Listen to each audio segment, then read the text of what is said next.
Ya, chicos, mientras están levantando las máquinas, un pequeño repaso de la clase del sábado para que comencemos.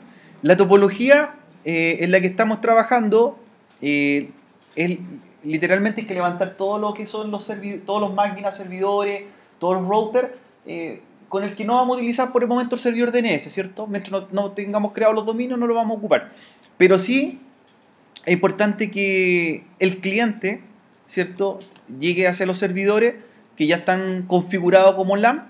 Y de hecho ahí estoy viendo la página web desde el cliente de cada uno, ¿cierto?, apuntando al servidor Ubuntu a la dirección 192.168.103 y el CentOS, que es la 192.168.102. Ambos tienen un sitio web y lo hicimos como ejemplo y los publicamos para diferenciar uno con el otro, ¿ya? Entonces el cliente puede llegar a ver pasando por Europa, por el ISP, llega hasta América y ve ambos servidores, ¿ya? Ambos servidores. Además de ello puede entrar por SSH y puede subir archivos. ¿Por qué protocolo? Por FTP, ¿cierto? FTP, SSH, está funcionando Apache y además de ello el motor de base de datos MySQL, ¿ya? Para poder subir los archivos nosotros ocupamos una herramienta que se llamaba Web Addition, ¿se acuerdan? ¿Qué es lo que hacía el Web Addition? ¿Para qué permitía hacer? ¿Qué hicimos? ¿Cómo subimos cosas al Windows 7? Claro, crea una carpeta compartida, en este caso del Windows 7, el cliente hacia el equipo anfitrión, donde están virtualizando. Y para ir subiendo código fuente y algunas cosas, por ejemplo, de esa forma subimos el Workbench, subimos los e-commerce. Y ahora vamos a subir los archivos que vamos a trabajar hoy día, que esa carpeta que se llama código.rar, la tenemos que subir al Windows 7, la descomprimimos en el Windows 7 y vamos a abrirle, vamos a ir programando algunas cosas, ¿ya? El código yo lo tengo prearmado para que nos agilicemos un poco más rápido y lo vamos a ir editando, ¿ya? Para no hacerlo de cero, si no, nos vamos a demorar bastante. Así que yo le armé algunas cositas por ahí, unos scripts, y con ese vamos a ir trabajando, lo tenemos que ir publicando en los servidores para explicar, ¿cierto?, o el objetivo que vamos a ver hoy día, que es cómo, o qué es un servidor CDN, ¿ya? Que eso es lo que vamos a tomar en la clase. Todo el laboratorio más grande, ¿cierto?, donde vamos a hacer todas las configuraciones de los carros de compra, para el sábado, ¿cierto? El sábado. Hoy día, ¿qué es un servidor CDN? ¿En qué consiste? ¿Para qué es?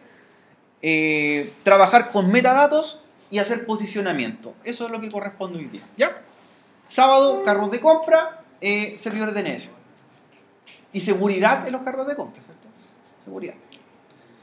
Pero para ello necesitamos que la topología esté funcionando correctamente, ¿ya?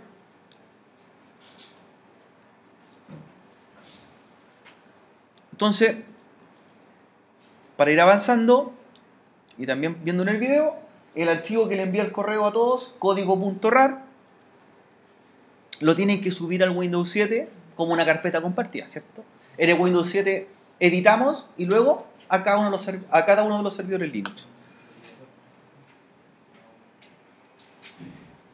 Lo voy a guardar en el, ¿cierto?, en una carpeta que tengo por ahí compartida, el código.rar.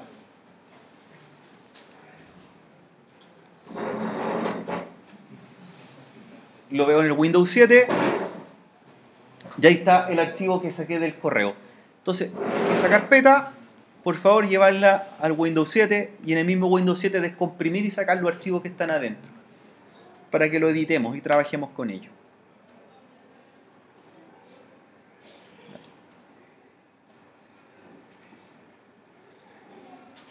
¿Qué pasa si no tengo el RAR? ¿Cómo lo hago? ¿Cómo lo descomprimo? ¿Cómo descomprimo esa carpeta si no tengo el RAR? Suba la descomprimida, por cierto. Lo más sencillo, descomprime y le subo la descomprimida al Windows 7. Ya están pensando, descargo, ajo, ¿cómo lo hago? Claro, si no tengo el RAR en el Windows 7, lo subo, suelto los archivos. Ya están pensando, ya me están poniendo un problema. No, lo descomprimen y lo suben sueltos los archivos. Yo se los mandé comprimido por el correo, nada más que ellos. Ahí ya vi complicado a Pedro. Se ve complicado.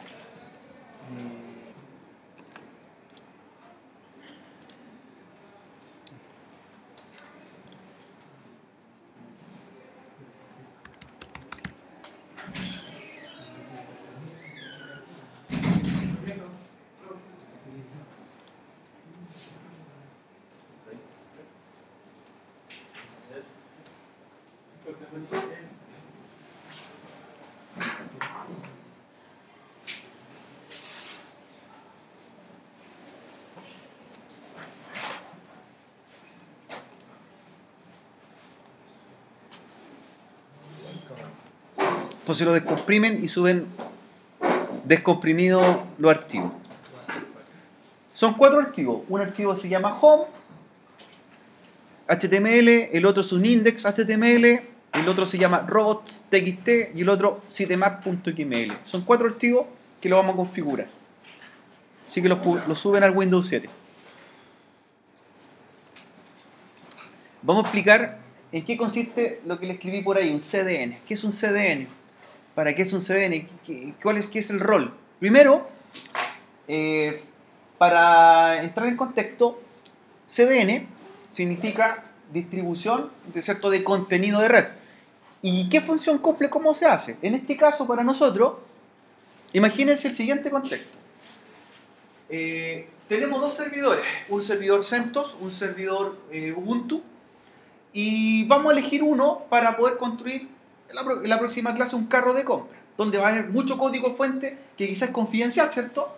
Porque el carro de compra va a tener librerías PHP, va a tener una base de datos, ¿cierto? Va a tener seguridad con respecto a un login, etc. Entonces, nosotros vamos a montar el carro de compra en Ubuntu. Pero el CentOS va a cumplir el siguiente rol. Él va a ser un CDN, un distribuidor de contenido. ¿A qué hace referencia? Que el cliente nunca va a ver directamente el carro de compra que está en el Ubuntu, ¿ya? Sino que lo que va a ver él es un archivo index que va a estar en otro servidor y ese lo va a apuntar a donde está el servidor real. ¿Para qué se hace eso? ¿Ya? No siempre es bueno tener los huevos en la misma canasta, ¿cierto? En este caso es distribuir la carga para de una o cierta forma asegurarse la disponibilidad del sitio y además evitar las vulnerabilidades de visualización del código fuente. Ejemplo, si nosotros directamente vemos el servidor Ubuntu, toda la carga, ¿quién se la lleva?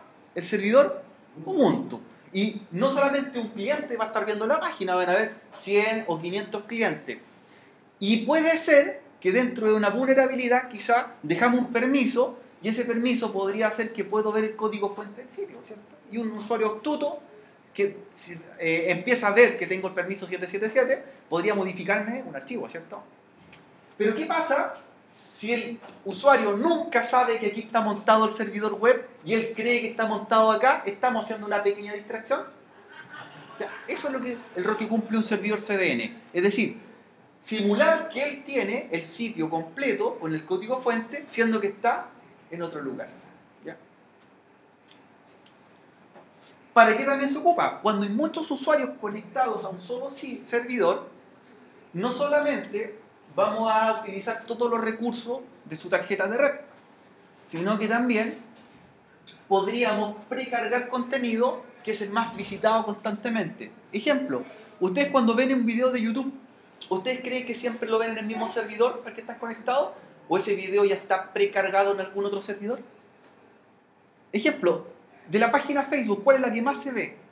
¿Cuál es la que usted siempre tiene que pasar? Para entrar a Facebook, siempre tiene que pasar por el login.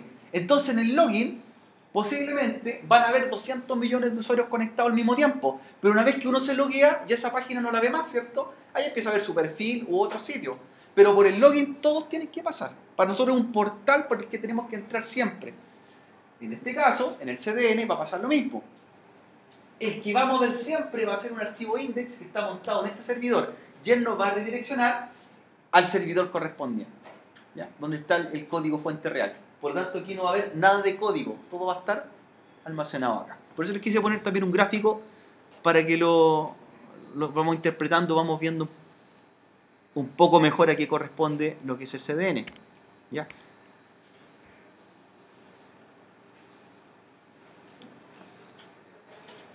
Este es el aspecto de un servicio CDN o distribuidor de contenido. Por este gráfico. El usuario, o los millones de usuarios, no se van a conectar directamente al servidor web que tiene la página y el código fuente, sino que ellos tienen que pasar por un servidor en cierta forma falso. ¿Ya? Pasan por un servidor falso y ese servidor falso lo envía ¿a dónde? Al servidor real. Por lo tanto, no hay forma que él vea el código fuente de la página. De ninguna forma. En ningún momento voy a ver el código fuente ni saber que está almacenado ahí. Como eso les decía, no es poner todos los huevos en la misma canasta, sino que ponerlos en distintas partes. Le pregunto a un servidor, él me envía a otro lado. Es más, ¿cómo funciona esta arquitectura? Cuando usted hace un sitio web, por ejemplo, Matías, usted ha programado unas cositas por ahí, ¿cierto? Usted hace una carpeta donde sube las imágenes. Sí. Y por nombre le pone imágenes. Hace otra carpeta donde sube los JS. Otra carpeta donde sube los CSS. Otra carpeta donde sube los videos. Entonces, tu página web, su sitio, está compuesto de varias carpetas que cada una tiene distintos contenidos, ¿cierto?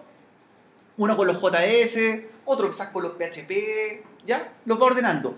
Pero todos están en el mismo servidor. ¿Qué pasa si se presenta una vulnerabilidad en tu servidor? Usted está exponiendo todo su código fuente, ¿ya? ¿Qué pasa si hicieron lo siguiente? En este caso, con el método de trabajar con un distribuidor de contenido. Usted apunta a un servidor y las imágenes están en una máquina, los videos están en otra máquina, los JS en otra máquina, los PHP en otra máquina y la base de datos en otra máquina. Usted distribuyó en distintas partes el código de su sitio. Pero como usuario yo veo el sitio. Facebook está hecho de esa forma. Nunca en un solo servidor está todo el código fuente, sino que está en distintas partes. ¿Ya? Un servidor se dedica al video, otro servidor se dedica a los archivos de JavaScript, otros servidores tienen los PHP, otros tienen los motores de base de datos. ¿Por qué? Si yo entiendo el siguiente concepto, si yo cargo una página, ¿cuál es el archivo que se demora más en cargar? ¿Una foto o un video? Un video. La foto, ¿cierto?, tiene un tamaño menor en espacio de bytes, pero el video va a tener quizás megabytes o varios más. Entonces, ¿qué pasa si pongo el video en varios servidores y las imágenes en menos servidores? ¿A qué le doy prioridad? Al video. Si yo tengo todo montado en la misma máquina, imagínese que usted quiere ver la página web y tiene que el servidor responderle de vuelta con todo el contenido. Tiene que mandarle una foto de vuelta, un video y además las validaciones. ¿Qué pasa si usted distribuye la carga? Divide y vencerás. ¿Cargo más fluido el video? Sí, porque lo tengo en más servidores. Y como las fotos tienen menos espacio, la pongo en menos servidores. Entonces yo veo la página web y primero se me carga el video y luego se me carga el otro contenido. ¿Ya? Esa es la lógica. Eso se refiere a un CDN. Distribuirlo, las partes de un sitio web, en distintas partes, para que se carguen más rápido de acuerdo al tamaño de los archivos. Al tamaño de los archivos. Hay archivos que tienen mayor peso que otros, ¿cierto? Y necesitan ser visualizados más que otros. Por eso les di el ejemplo del login en Facebook. El login, siempre hay que pasar por el login. Por lo tanto, el login está en más máquinas que quizás el código fuente del sitio como tal. Usted los videos que ve Pedro, no sé cuáles ve, pero... ¿Qué página ve de video usted constantemente? YouTube, ¿ya? El clúster de YouTube, los servidores de YouTube tienen todo el código fuente, más los videos y el script de la página en un solo lugar, ¿o no? ¿O hay videos que son más vistos que otros? YouTube hace lo siguiente: hay videos que tienen miles de millones de visitas, ¿cierto? ¿Y qué hacen ellos? Los distribuyen en más máquinas, porque saben que en un momento van a haber más personas viendo ese video. ¿Qué pasaría si tú pones un video que es muy popular con un video que no lo han visto hace 4 años en la misma máquina? ¿Qué pasa con esa máquina? El servidor donde está alojado esos ambos videos. Uno que lo han visto 2 veces, tiene 2 visualizaciones, y otro que tiene 1000 millones de visualizaciones. ¿Qué pasa en esa máquina donde están alojados esos 2 videos? La máquina no va a ser capaz de responder tantas solicitudes. Entonces, ¿qué hacen ellos? Los videos más vistos los ponen en unos servidores y los que no se han visto durante años los ponen en otras máquinas de menor rendimiento. Y de esa forma, cuando yo visualizo, para mí todos los videos se ven iguales, pero están cargados en distintas partes. Eso es CDN. Eso es distribuir la carga en distintas máquinas según los requisitos. Si tú vas a hacer una página, ¿cuál es la primera parte que entras a tu sitio web? Login. ¿El login lo vas a distribuir en más máquinas? Sí. Esa es la razón. Ya. Nosotros entonces, lo que vamos a hacer ahora, como les explicaba nuevamente, el código fuente en sí va a estar en el Ubuntu. ¿Y el index dónde va a estar? En el CentOS. En el CentOS. Entonces paso por el CentOS y el CentOS me envía al Ubuntu. ¿Por qué por el CentOS y no por el Ubuntu? Porque el CentOS es un servidor más potente que el otro. ¿Y cuál es que va a tener más consultas? El CentOS versus el Ubuntu. ¿Ya? Para la distribución de carga. Chicos, ¿les va más o menos quedando la lógica de qué se refiere un CDN? ¿Un distribuidor de contenido? No es difícil, ¿cierto? No es difícil entenderlo. ¿Ya? Nunca carguen todo el código fuente en un solo lugar, sino que distribúyanlo según ustedes consideren cuál parte del sitio web o cuál código fuente el más visitado y cuál el menos visitado. Cuál tiene mayor tamaño en byte y cuál tiene menor tamaño en byte. ¿Ya? Distribuir lo que es un CDN. Por eso le puse aquí una foto. Distribución de la carga. Este también sería un ejemplo de un CDN. Distintas partes de mi sitio web distribuido en varios lugares. No es lo mismo que un clúster. Un clúster, ¿qué significa? Que todos tienen lo mismo. Todo lo mismo. En cambio, en un CDN, ponerlos en distintas partes. ¿Ya? Ya, chicos. Bajo ese parámetro, le mandé un código fuente, que ya lo descomprimen, lo suben al Windows 7 y vamos a empezar a ubicarlo en distintas partes. El archivo que se llama index lo vamos a subir al CentOS. ¿Ya? El archivo que se llama robots y sitemap lo vamos a subir al Ubuntu. ¿Ya? Y vamos a comenzar a trabajar sobre ello.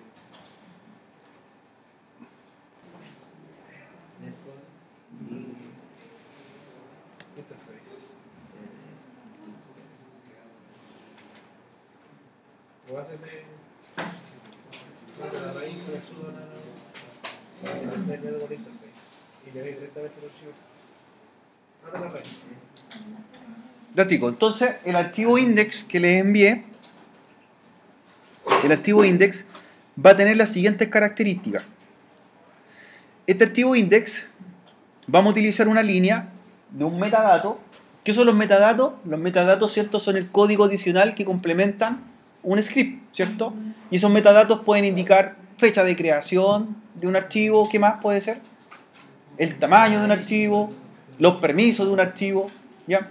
Y en este caso los metadatos los vamos a ocupar para darle información adicional al código fuente de un sitio web, ¿sí? Para saber quién lo creó, ¿cierto? De qué hace referencia, cuáles son las palabras claves de búsqueda, etc. Entonces, dentro de estos metadatos, nosotros vamos a ocupar uno que va en el archivo index,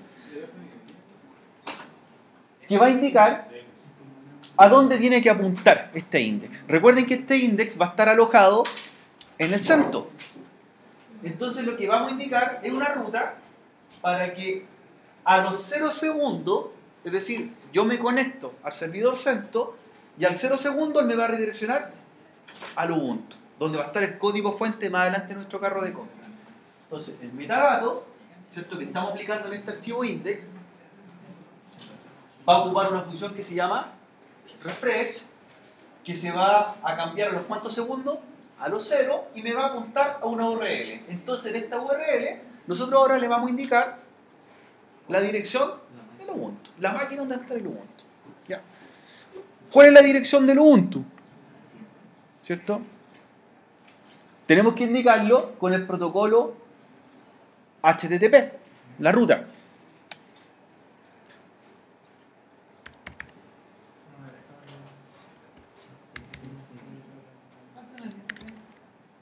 ¿Cuál es la dirección del Ubuntu? 192, 168, 100.3. ¿Ya? ¿Y qué debe abrir del Ubuntu? Por ejemplo, si nosotros no tenemos tenemos una carpeta y donde vamos a crear el sitio más adelante, damos la ruta de la carpeta. Por ejemplo, carro 1. Pero en este caso, como en el Ubuntu no hay nada, ¿a quién deberíamos llamar ahí?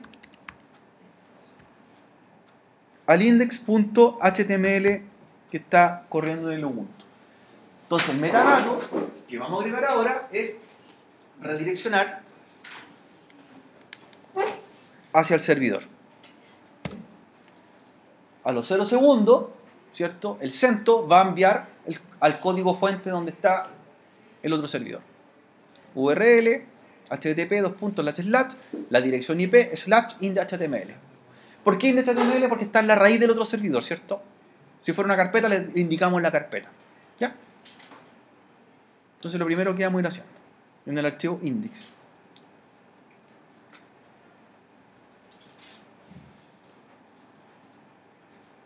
Era llegar y cambiar la ruta, ¿cierto? Yo se lo mandé listo al archivo.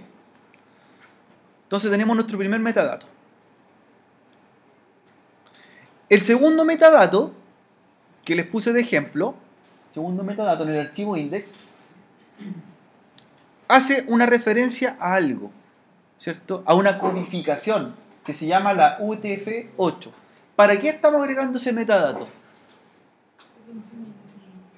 ¿Para qué servirá la codificación UTF-8?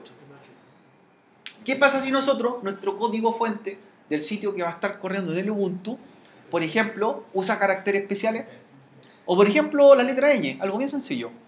Si nosotros no le ponemos un metadato de codificación, el UTF-8, que es un valor, un estándar, el navegador web del cliente no va a interpretar el tipo de carácter que tiene la página web. Por lo tanto, si yo le agrego la letra ñ, me la va a reemplazar. Si no le agrego el UTF-8, me la va a reemplazar por cualquier otra cosa, menos por la ñ. ¿Han visto que algunas páginas, cuando no solamente la ñ, las mayúsculas, las tildes, también las reemplaza, ¿cierto? Y pone otro símbolo. Entonces, con el metadato que está asociando la codificación UTF-8, nos estamos asegurando que nuestra página web, independientemente de los caracteres que tenga, ¿cierto? O en el lenguaje que esté escrita, va a ser interpretada por los navegadores, ¿cierto? Más comunes. ¿Ya? Entonces estamos dando estandarización.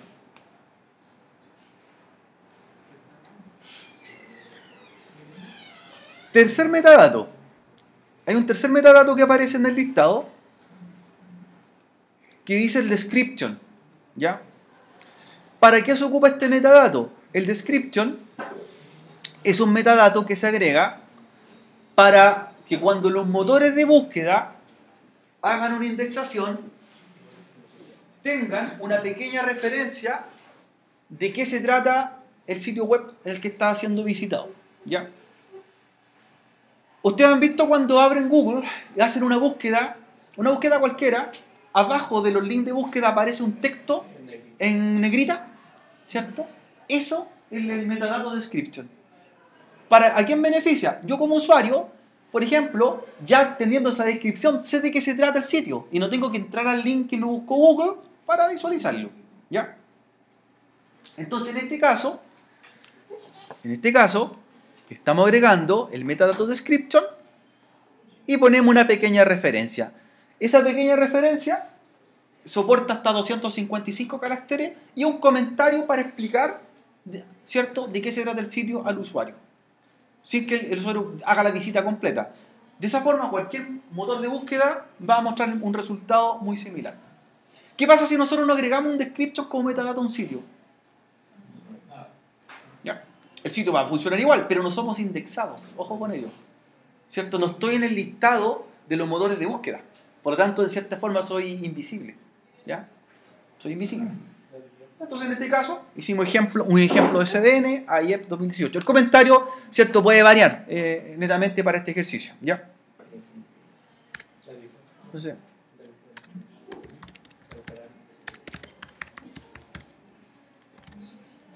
Entonces tenemos ya el metadato description.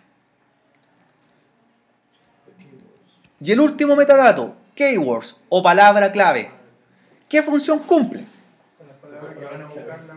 Perfecto. Ese metadato que estamos agregando acá y que va a ir al index del servidor CDN es el que permite, cuando un motor de búsqueda, ¿cierto?, está haciendo posicionamiento, concatenar cada palabra que haga referencia al sitio. Es decir, entre más palabras tengo, más posibilidades tengo que me encuentren en forma coincidente. Claro.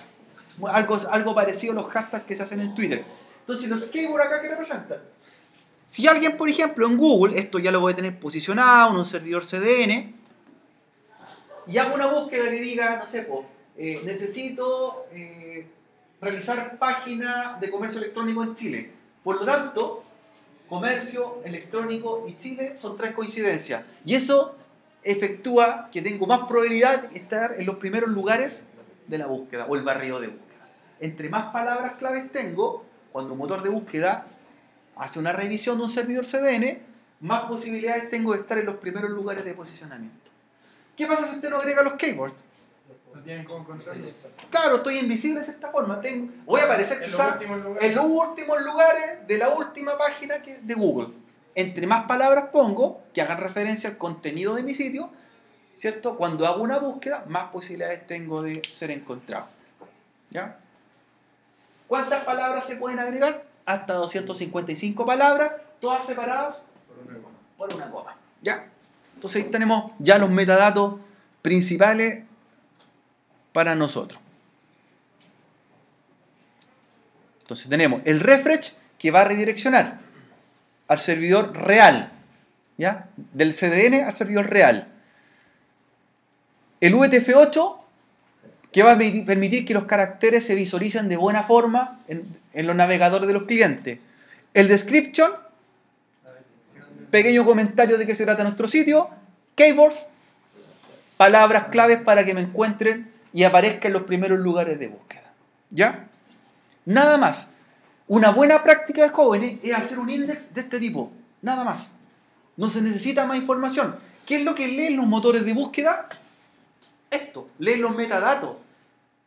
¿Qué pasa cuando usted, Matías, hace sitio web y en el index pone todo el código fuente? Se demora, ¿no? La hace más lenta. La carga, ¿cierto? 400 líneas de código en el index. El motor de búsqueda empieza a leer línea por línea. Si yo tengo un index de este tipo en un CDN y pasa a Google, un motor de búsqueda, ¿entiende de qué se trata mi sitio? Sí, pues sabe inmediatamente. ¿Cuánto se demora en leer? Nada, porque lee 10 líneas. 10 líneas. Y ahí recién envío al servidor real donde está alojado el código fuente de mi sitio. ¿Ya? ¿Me da seguridad? Mucha. ¿Permite un mejor posicionamiento web? Perfecto. ¿Optimizo la búsqueda? También. ¿Ya? ¿Hay otra forma de optimizar la búsqueda? Aparte de eso. Por ejemplo, el SEO. Nos falta algo más todavía. Nos falta algo más. El archivo index está indicando la información de los metadatos, pero nos faltan los permisos, que lo vamos a hacer en otro archivo. Estamos en la primera parte recién. ¿Ya? Para decirle qué motor de búsqueda quiero que pase por mi servidor, a quién quiero que no pase y qué carpetas quiero que revise. ¿Qué puedo y no puedo ver? Claro. El servicio en internet que te ofrecen a pago. Claro, a pago. Posicionarte en tu página web, posicionarte mejor, ¿cierto? Y eso se llama SEO. En realidad, nosotros este posicionamiento que estamos haciendo no tiene ningún costo. Es cero. Claro. ¿Eso es lo que se realiza? Eso es lo que se realiza. En realidad lo que se cobran ellos es por la gestión. Claro, agarrar tu página, Claro, hacer los metadatos, ponerlo en un CDN que lo distribuya hacia otro servidor, hacer este trabajo. Para nosotros, como programadores, a lo costo. mejor lo que ellos hacen es poner las 256 palabras Palabras clave. Claro, las palabras clave, los keywords, en un CDN que apunta. Después probar, claro, están en la primera 10, primera 20, Claro. ahí estamos. Nosotros son 3 archivos que tenemos que hacer. Tenemos el primero, el que tiene la información. Después nos falta los permisos con otro archivo. Y por último nos falta el mapa del sitio. Las 3 cosas, para explicar cómo está estructurado. Son 3 archivos que trabajan en conjunto. De ahí armamos la estructura del CDN. ¿Ya? Pregunta, ¿dónde iba? ¿Al Ubuntu o al CentOS? Al CentOS. ¿Y el código fuente del carro de compra va a ir? Al Ubuntu. Al Ubuntu. Al Ubuntu. ¿Ya? Ya. ¿Qué es el...? Bueno, que aquí este link que les dejé acá arriba. ¿Qué es la W3.org? ¿Han buscado alguna vez de qué se trata? Hay alguien que tiene que estandarizar los lenguajes de programación web. Y este es el organismo. ¿Qué estandarizan ellos?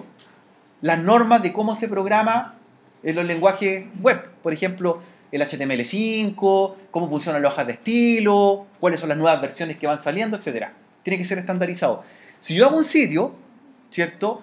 Mi sitio web tiene que también estar aprobado por la W103, que es como mi sello que pone mi sello de calidad. Si cumplo las normas de programación, ¿cierto? Como las tiene esta organización, mi sitio, ¿yo podría cobrar más por el desarrollo web? Sí, mucho más. Estoy estandarizando, ¿ya? Estoy asegurando la calidad y trabajando con las normas, ¿cierto?, estandarizadas de programación. ¿Ya? ¿Sabes lo que es la indentación? ¿Qué es la indentación del código? El orden, ¿cierto? Y ellos también hablan de la indentación, o sea, el código yo no lo pongo en cualquier lugar, hay que ponerlo con una alineación para que se vaya abriendo por llave, ¿cierto? Exactamente, una llave abre, una cierra, etc. Todas esas cosas, todas esas reglas de programación están en la w3.org, para los que les interesa. Incluso a las páginas se les puede poner un sello de aprobación, dice, cumple las normas W3. ¿En serio? ¿Sí? Tú revisas el código fuente, ellos tienen una herramienta donde tú revisas tu código fuente y si pasa todo lo que es como decir tengo mi página certificada, aprobada. De hecho, en muchas páginas que abajito le ponen un sello, ¿cierto? W3 dice, aprobado, sello de aprobación. ¿Ya? Una certificación de tu página. Así como tengo las páginas seguras, SiteStrat dice, por VeriSign, porque tiene certificados digitales, tengo un sello de la W3. Si cumplo, estos estándares son parte de ello. Si tengo los metadatos ya estoy bien. Ya chicos, vamos bien con el archivo. Este archivo, subirlo a la raíz del CENTO.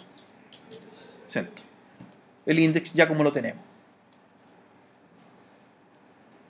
Ya, a la raíz del CENTO.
Entonces ya no vamos a ocupar el archivo index que estaba publicado, sino que vamos a subir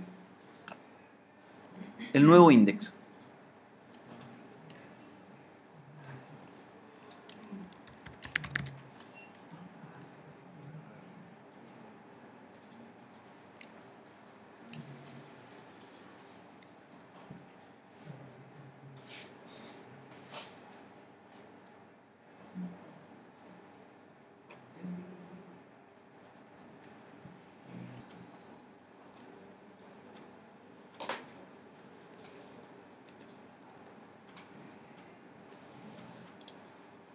Entonces, en vistazo nuevamente, los metadatos, description, keywords, ¿cierto? Codificación y ruta.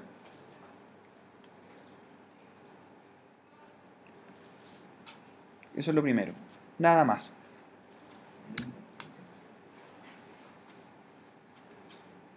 Entonces, lo publican al CENTO.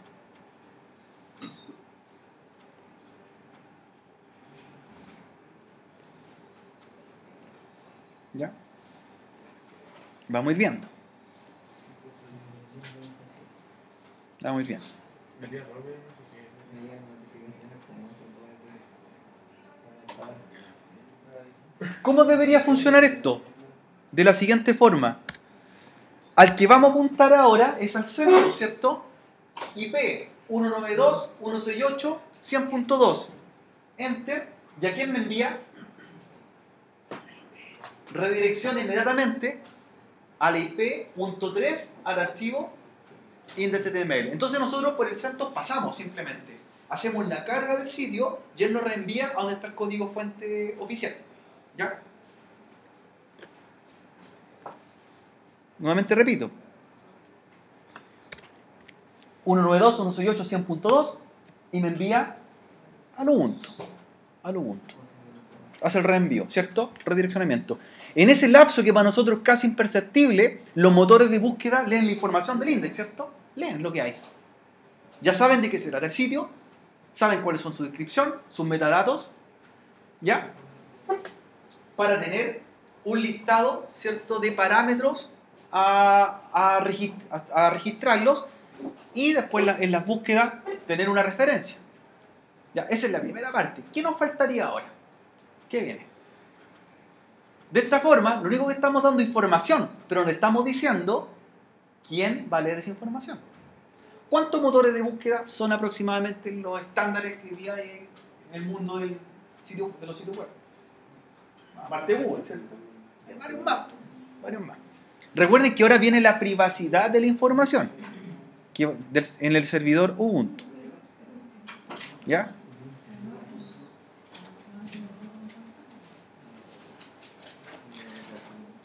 Para ello, vamos a abrir el otro archivo que tenemos por ahí, que se llama robots.txt.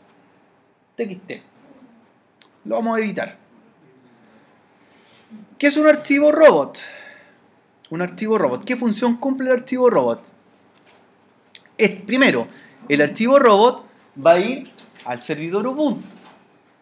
¿Y qué es lo que indica? ¿Qué es lo que va a indicar?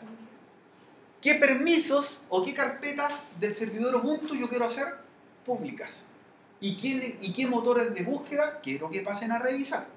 ¿Ya? La estructura del archivo robot es estándar. ¿Ya? Vamos a revisar algunos sitios que todos deberían tener un robots.txt. ¿Ya? Un archivo universal.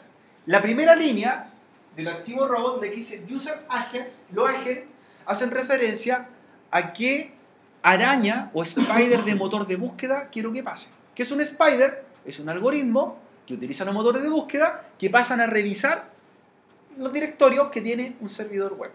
¿Ya? Todos los motores de búsqueda tienen esos spiders, esas pequeñas arañas de búsqueda, algoritmos de búsqueda. ¿Ya? Yo le digo ahí, user agent, este es un símbolo asterisco. ¿A quién estoy dejando pasar? A todos. Cualquier boot o spider pase. El de Google, el de MSN, ¿cierto? El de Bing u otros. Y con la segunda línea, allow, ¿qué le estoy diciendo? Vea todas las carpetas raíz. En este caso, si este archivo robots, yo lo dejo en el servidor Ubuntu, va a ver todas las carpetas que tenga el var, el www, el HTML. ¿Ya? ¿Qué pasa, por ejemplo, si Pedro tiene una carpeta en el servidor con videos? Y sus videos son... No quiere que sea indexado en realidad. Ojo, si yo permito esto y los motores de búsqueda pasan, lo más probable es que a las 24 horas después sus archivos van a estar indexados. Y no se extrañe que una foto suya aparezca en las búsquedas más comunes de Google. ¿Ya? Supongamos que Pedro, en el servidor Linux, en el Ubuntu, tiene una carpeta que se llama videos. Y él no quiere que sea indexada. Y se llama así la carpeta. ¿Ya? Entonces, ¿qué es lo que haría él? Haría esto.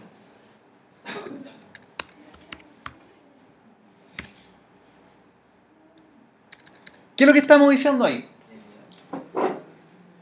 Al motor de búsqueda, a un algoritmo de Google, pase y lea todo lo que tiene mi servidor menos. Ya, va a estar ahí alojado. Si él se sabe la ruta, va a averiguar los videos, pero no van a aparecer en las búsquedas. ¿Ya? No va a aparecer en las búsquedas.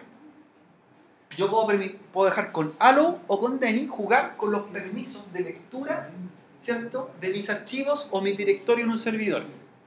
¿Ya? Revisemos un ejemplo para ver cómo se aplica. ¿Ya? Para verlo aplicado. Y luego lo vamos a subir.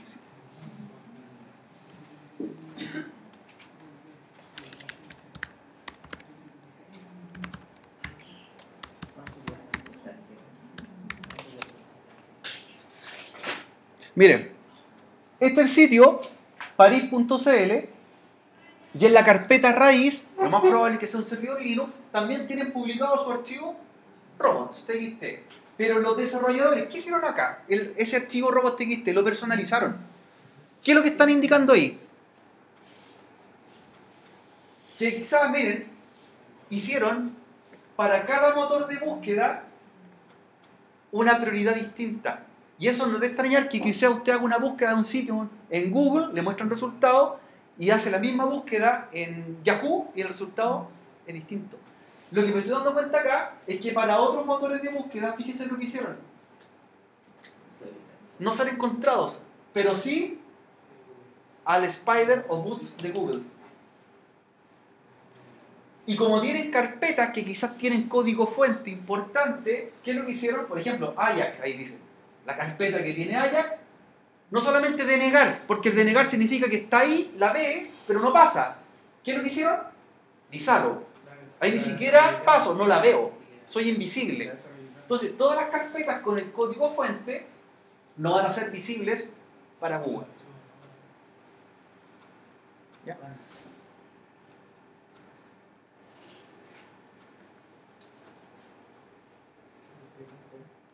Ya. Así como lo estaba mostrando en el ejemplo, nosotros podríamos tomar este mismo parámetro y empezar a personalizarlo. ¿Ya? Por ejemplo, esto va a ser para Google Boots de una forma y quizás para otro motor de búsqueda le digo si vea la carpeta. ¿Ya? El comodín en el asterisco representa que deje pasar a todos los motores de búsqueda. ¿Ya? Robots.txt.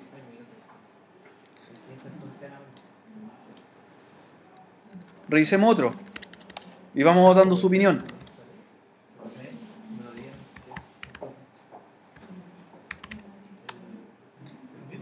¿Qué indica este? Miren, AIE.cl, robots.txt. ¿Qué podríamos interpretar? Todos los user agents son los distintos motores de búsqueda a los cuales está autorizando, ¿cierto? Dice que pase el de Google, el de Yahoo, el de MSN, pero hay algunas carpetas que no quiere que sean publicadas. Por ejemplo, dice red titulado, quizá hay información. Mallas, PDF. O sea, lo más probable es que si usted manualmente pone ayer.cl/mallas PDF, se va a encontrar con archivos que son las mallas quizás de las carreras. Pero no quieren que las muestren los motores de búsqueda. Entonces, ¿qué es lo que hicieron? Disalo. ¿Ya? Ojo, no es que si nosotros sabemos la ruta exacta vamos a llegar igual, pero eso no va a aparecer en la indexación. ¿Ya? No va a aparecer en la indexación. Entonces después, ¿qué pasa con esto? Vamos a aplicarlo.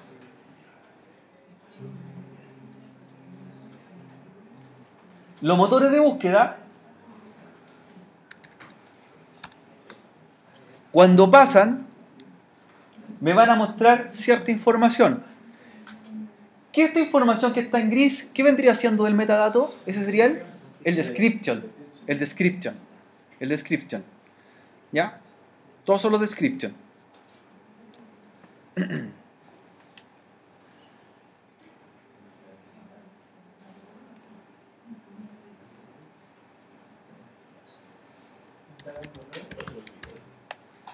Se te había olvidado. Sí, está. Yo tenía eso, no me puedo concentrar. Y más rato no vamos a ir por la. Mañana en la tarde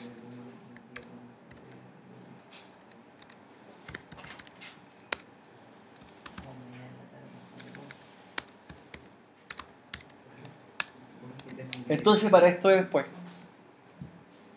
¿Qué hacemos? Permisos. Permisos denegados. Ya. Por ese error, yo estoy dando inmediatamente, me doy cuenta que esto es un servidor Windows. en Windows Server, donde está alojado el sitio. Por lo tanto, la página debería estar en ASP. Ya.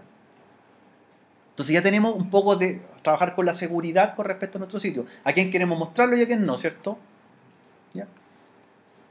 Entonces, si queremos mostrar en nuestro futuro carro de compra todo, las carpetas que tengamos creadas, ya cualquier motor de búsqueda lo dejamos con el estándar, que sería user agent, asterisco, allow, / cualquiera. Así usted podría denegar con deny, ocultar con disallow o allow, que significa en inglés permitir, ¿cierto? Permitir, ¿ya? Entonces aquí estoy dándole un privilegio a todos pasen. Y este archivo ahora debo subirlo a la raíz del servidor Ubuntu, donde va a estar el código fuente, ¿ya? Para que lo publique. Entonces ahora con FileZilla, ¿Cuál era el comando para deshabilitar los ¿cuál? contratos? Sudo ufw disable. Sudo ufw disable. Entonces el robot ahora al servidor que tiene el código fuente.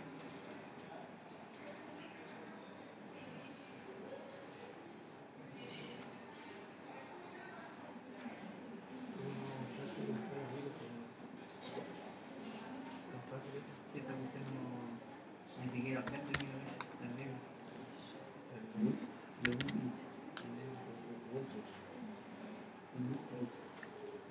En la raíz. Entonces el robot.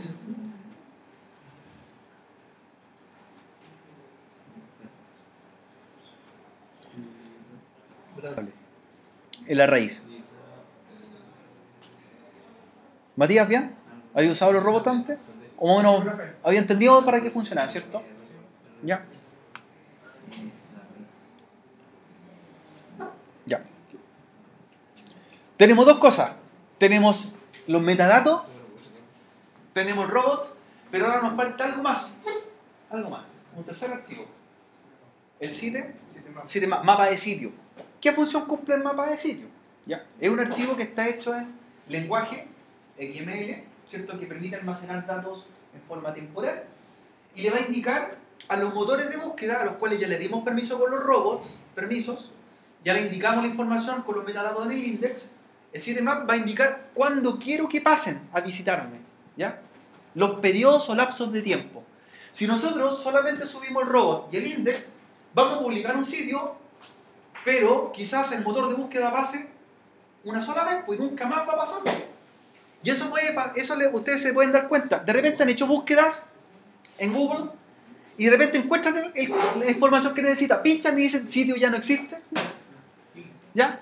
Año 2001. Sitio del 2001. Año 99. ¿Ya?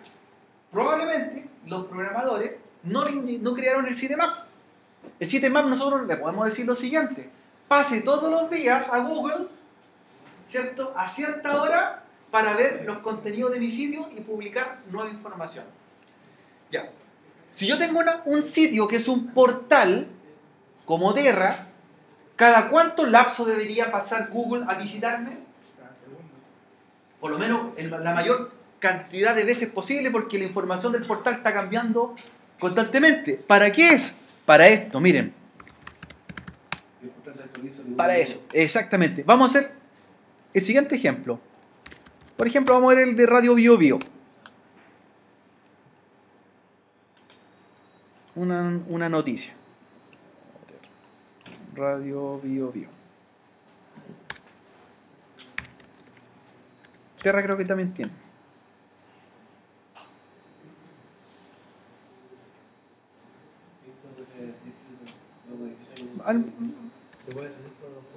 Alguna noticia más actual. Creo que Arturo Vidal por ahí.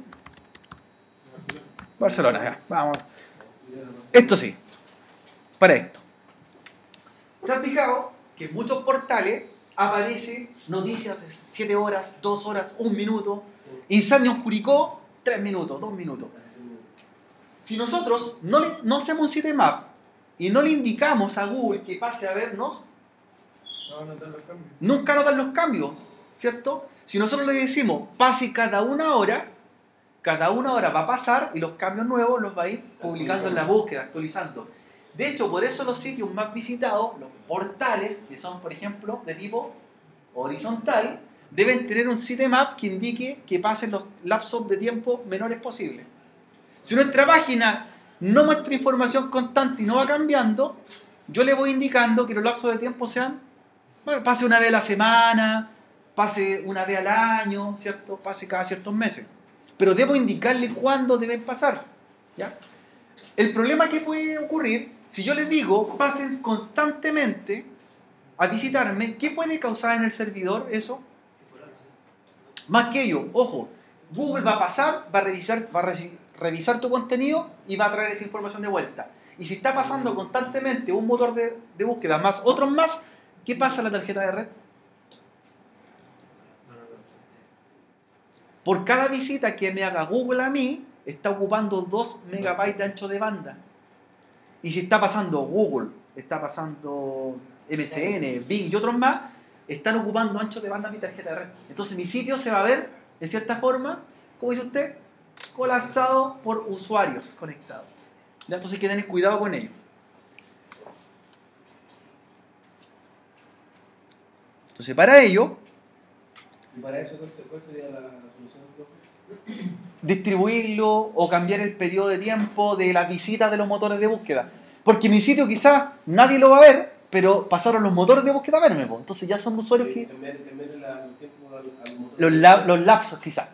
Los Por lapsos. ejemplo, no sé, en tal periodo del día Pase una vez al día, una vez a la semana. Motor a cierta hora del día. Exacto. Este motor pasa a otra Puedo hora. indicarle, claro, para que no pase todo al mismo tiempo. Claro. Si yo programo el archivo estándar y le di permiso que todos pasen, cada una hora, al minuto 59, voy a tener 50 visitas de motores de búsqueda.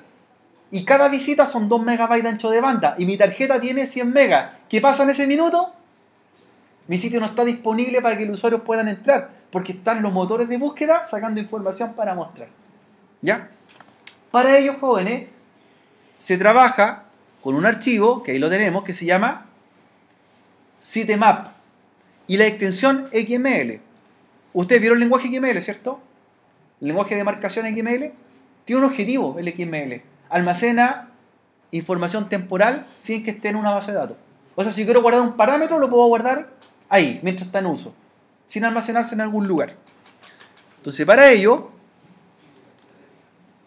vamos a abrir el archivo sitemap XML, que también es un estándar, y lo vamos a revisar de la siguiente forma. ¿Ya? También tiene una codificación. Pero estos son los parámetros que nosotros le damos. Primero, última modificación. ¿Qué le indicamos con esto? Lo indicamos en el formato año, mes, día. ¿Qué le estamos indicando con este parámetro? Que este sitio fue cambiado o fue actualizado hoy. Ya. Siempre usted cuando haga un cambio en el sitio, ponga la fecha que hizo el cambio. ¿Con qué parámetro? Con el lapse mode. Perfecto. Frecuencia de visita. ¿Cada cuánto van a ir los motores de búsqueda a verme? Cada una hora. Puede ser weekly, que una vez a la semana, month, una vez al mes, year, ¿cierto? Una vez al año, never, nunca, always, que es cada un minuto. Siempre. ¿Ya? General, lo más probable es que Terra, BioBio, todos estos portales tienen el parámetro always. Si yo hago un cambio en mi sitio y aparezco en Google y lo dejé como hourly, lo más probable es que ese cambio recién se va a ver reflejado en una hora más.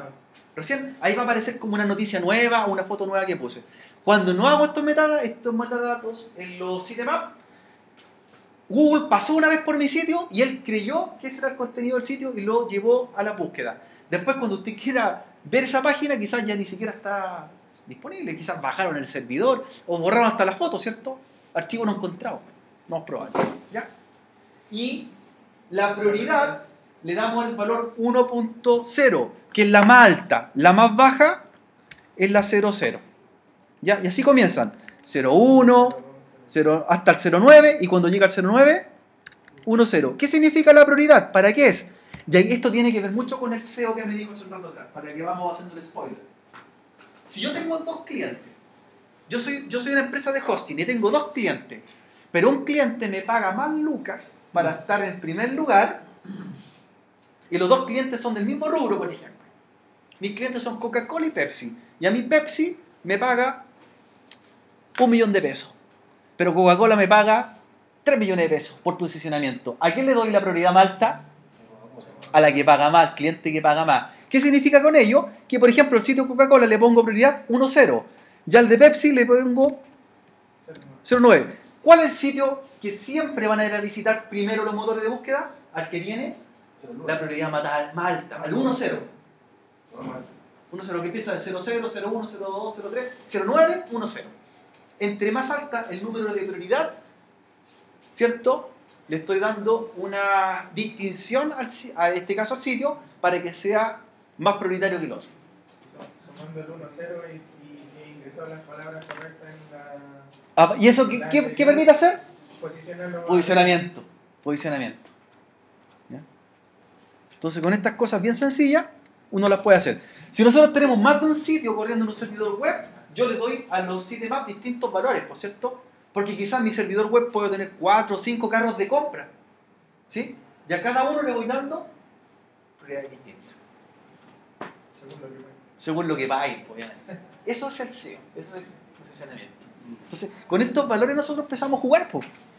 Ahora, le indico, pasen a... La última actualización del sitio fue este día. Pasen cada una hora, no los usuarios, sino que los motores de búsquedas, los Spider o los bots, a buscarme, y este sitio va a tener la prioridad más alta en el servidor. ¿Ya? La más alta. El sitio más visitado va a ser de mi servidor. Y lo publico. Es importante que usted como programador haga esto. Revisemos si la empresa lo están haciendo.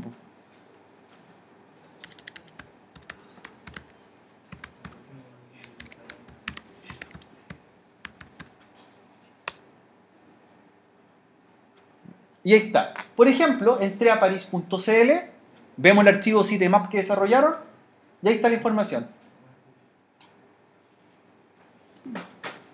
La información de ello.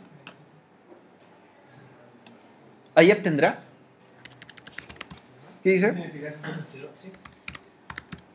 Sitemap. Al tiro lo vemos. Sitemap.xml. Ahí está el de ayer. Fíjense, está bastante desactualizada la información. ¿Esto qué quiere decir? Que recién el último cambio, la última modificación del sitio fue en febrero de 2017. Ya los motores de búsqueda, ¿cuántas veces pasan? Una vez al día. Pasan a revisar. ¿Qué prioridad tiene? La más alta, la 1.0. 1.0. Esto yo lo cambiaría. ¿Ya? Eso lo cambiaría. ¿Y eso no se cambia automáticamente? Hay que subir el archivo y cambiar los parámetros manualmente. Uno lo hace como programador. Quizás se lo ha olvidado, no sé. No lo han hecho. ¿Ya? De hecho ahí dice, parece que lo hicieron con un software. Dice, generado por Screaming Frog Sales Item. Ya, quizás lo generaron con alguna herramienta. Yo les recomiendo hacerlo solo, hacerlo uno trabajarlo. Cuando uno tiene dudas, esto está estandarizado también.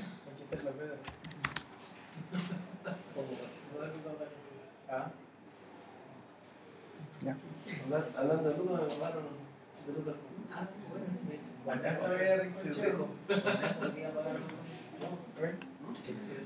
Ya. Si usted tiene duda, por ejemplo, de los sitemap y no le quedó claro, por ejemplo, los parámetros, el hourly, la frecuencia, como estos son estándares de programación, también tienen definido sus políticas. Entonces, sitemap.org, usted se va a encontrar, vamos a cambiar idioma, con la explicación más en detalle, ¿cierto?, de la estructura del protocolo. Y ahí vamos a encontrar un ejemplo también. Aquí están las frecuencias que podríamos darle al sitio. Por ejemplo, quiero que la frecuencia de los motores de búsqueda pasen a cada momento. Always, always, always. Cada una hora, una vez al día, a la semana, al mes, al año, o simplemente no pasen nunca. Una vez no. Igualmente, cuando pasa un motor de búsqueda se genera tráfico, ¿cierto? Y transacción. Es ancho de banda utilizado también en el servidor. ¿Ya? eso no llega. Porque no tiene Ya. la ayuda de la. Así que tenemos también información sobre las prioridades y las modificaciones del sitio.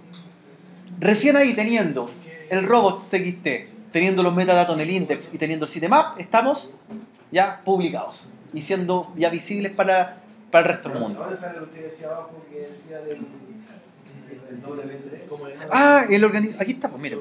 Es un sello que se les pone en algunos sitios. w3.org.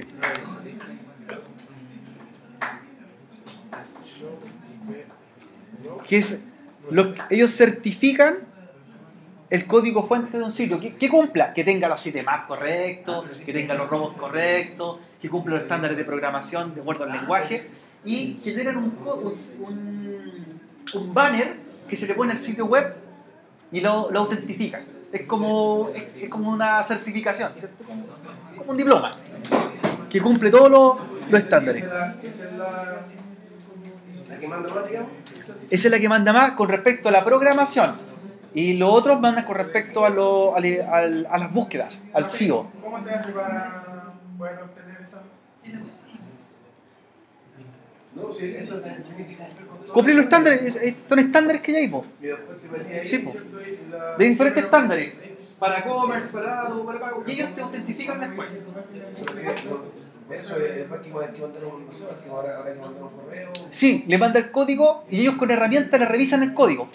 Una revisión de código y dicen, usted pasó. Y si no pasan, te dicen, cambie por quizás pusiste mal asignaste mal una llave, ese tipo de cosas. Y no tenés identado el código.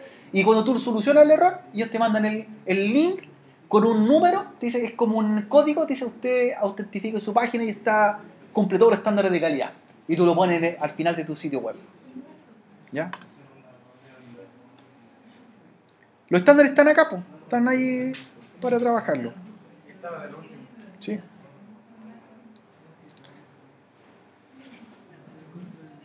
Así que si tú quieres trabajar con ellos, pasas tus estándares.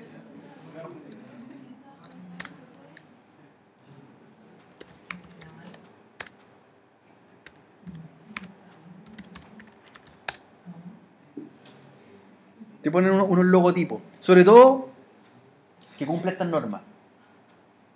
Los pones como banner.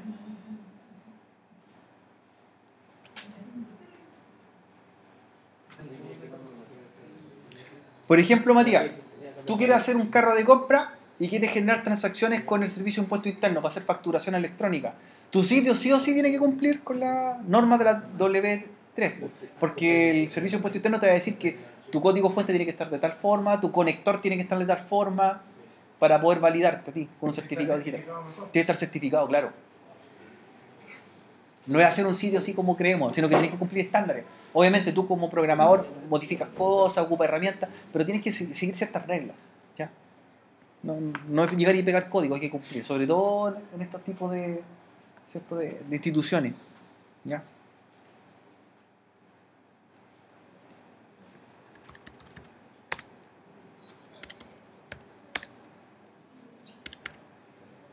¿Qué pasa con Wix, por ejemplo?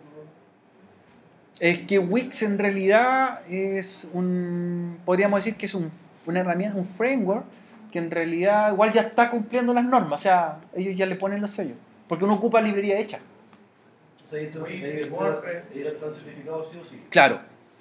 Procedimientos para validar un sitio, por ahí está, po. Ahí te explican, vaya información, cómo validas tu sitio, validar tu página web con ellos. Y te revisan el código fuente y después te ponen tu sello. Así que es el validador. Validator W3G. ¿Qué es lo que haces tú? Tienes que poner el link de tu sitio donde está corriendo y esa herramienta Ah, pero le Online. sitio en Online. Corea. Ah, y te revisa el código. Aquí se pone. Veamos un sitio si cumple los estándares. Po. ¿A quién agregamos? ahí es, pues, obvio. Veamos si cumple los estándares. Eliminado. Chequear. Igual que la Y después el sello que está abajo el que te agrega. Ah, Empezaron los errores, mira. Así es. Este error me dice el nivel. Entonces empiezan a aparecer los errores de tanto CSS, de HTML, de seguridad también pueden ser algunos. ¿Ya? ¿Viste? El lado dice que no. Llaves mal abiertas, CSS mal asignado. O sea, Pero está buena porque hasta dice en qué línea, qué columna, todo. Claro. Uno puede solucionando. y te da claro la solución, la instancia. Entonces ya tiene hartos errores. Entonces, por ejemplo, hay warning y error. O sea, un warning igual pasa. Y los errores hay que arreglarlos. Mientras yo no hago los errores, ellos no me generan la validación. No me generan la autenticación de mi sitio. Cuando- El warning es una advertencia que dice, lo podría hacer de esta mejor forma, pero es como cambiar el orden del código quizás, pero no significa que no funcione mal. Como es que la abrieron el H4 y lo cerraron y no pusieron nada. Claro, mira, entonces yo me encontré con harta línea de error. ¿Ya? Entonces se encontró con hartos errores. Mientras tú no arreglas estos errores, lo arreglas, pasas nuevamente el URL, te revisa el código y ahí, cuando tú te apruebas, te pasan un sello que ellos te generan de validación, tú lo pegas como un banner en tu sitio y se autentifica con ello. Y dice tu sitio está aprobado con las normas. Sitio aprobado. Revisemos otro, po. A ver. Ojo, yo estoy dando al azar nomás sitios, sino no es que yo lo probé antes el de ayer, ¿ya? No me ponga tsoft, tsoft.cl. Ya, vamos a probar. Pero probémoslo aquí.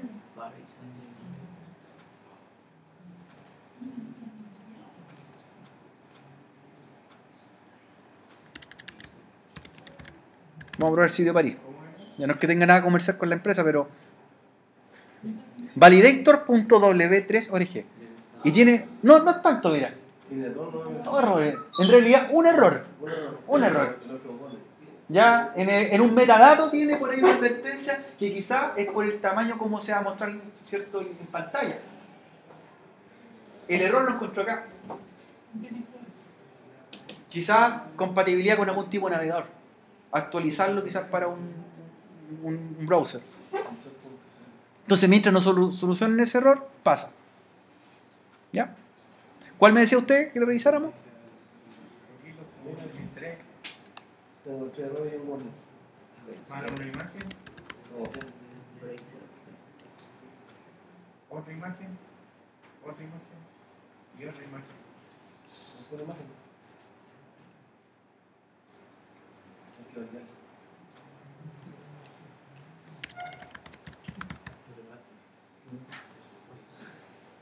Mira, Cisco. ¿Tiene errores? Mira, Cisco tiene errores. Pero ojo, los errores, tiene varios errores porque tienen link a otro sitio. ¿Ya? A veces los errores no necesariamente son los errores de nuestro sitio web. A veces lo que más errores son la URL donde apunto. Por ejemplo, si tengo conexión con otro sitio para validar, por ejemplo, publicar un comentario en Twitter desde mi sitio, ocupo una API de terceros. Y esos son los que dan errores. ¿Ya? Entonces ahí tienen que ir revisando.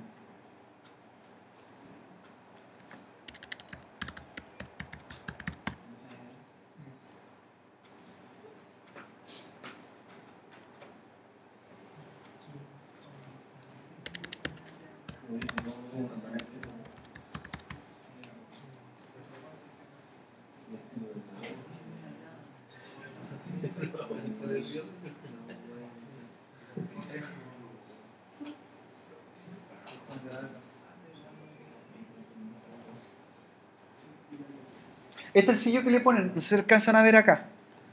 Ese. Sello aprobado, validado, sitio validado. Esa página cumple.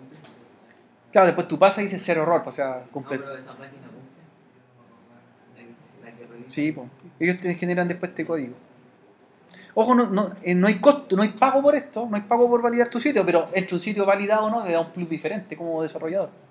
El mío tiene tres errores. ¿Sí? Sácalo. Corríjalo. Ya, entonces, Estoy haciendo de nuevo, me acuerdo. ¿qué me falta subir, chicos? El sitemap al Ubuntu, ya lo tenemos modificado.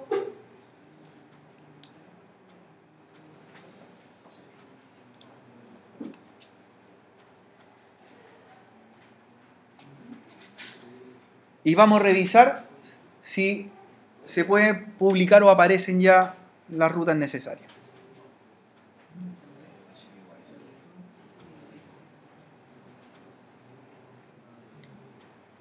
Entonces, Profe, en el sigue aquí, ¿qué es lo que hizo? subí el robot del sitemap al Ubuntu y el index lo subí al CentOS. Este es el otro index que me muestra información de la página en sí del Ubuntu. Recuerden que son dos servidores distintos.